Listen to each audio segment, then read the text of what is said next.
Hello mga kasisi! For today's ganap, meron tayong Nutrition Day celebration. Excited na ba ang lahat or maaga pa lang pagod ka na?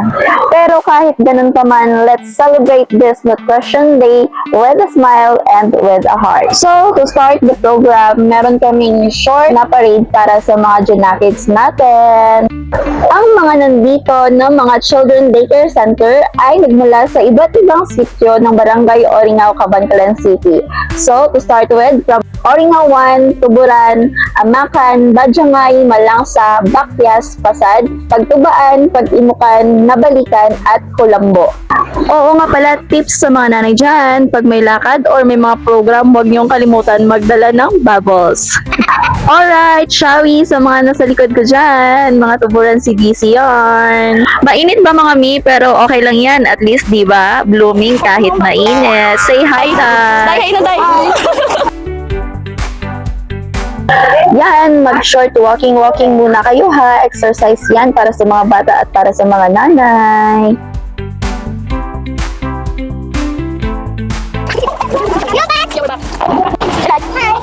Pagkatapos ng short parade, nag-start na yung program proper.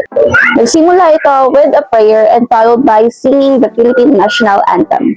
Followed by the opening remarks or the warm welcome of our barangay captain about the Nutrition Day celebration. Siyempre, dahil Nutrition Day celebration ito, dapat ipakita natin kung gaano ka-healthy ang ating mga anak.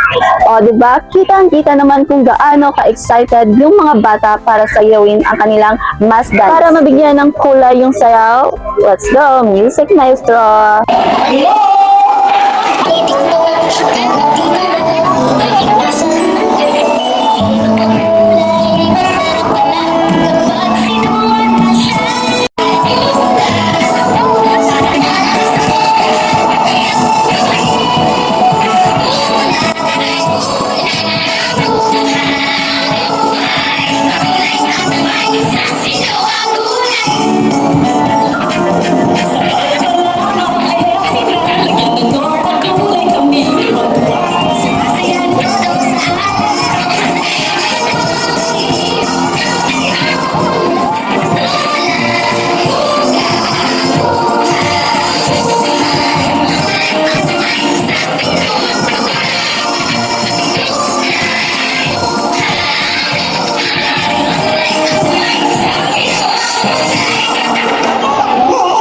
Pagkatapos ng mass dance ng mga bata, nagbigay ng message ang ating guest speaker.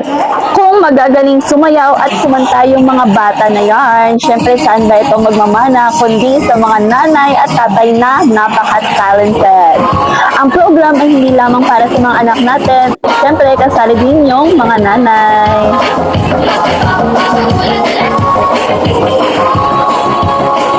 Syempre sa pagtatapos, hindi mawawala ang picture taking kapag merong program.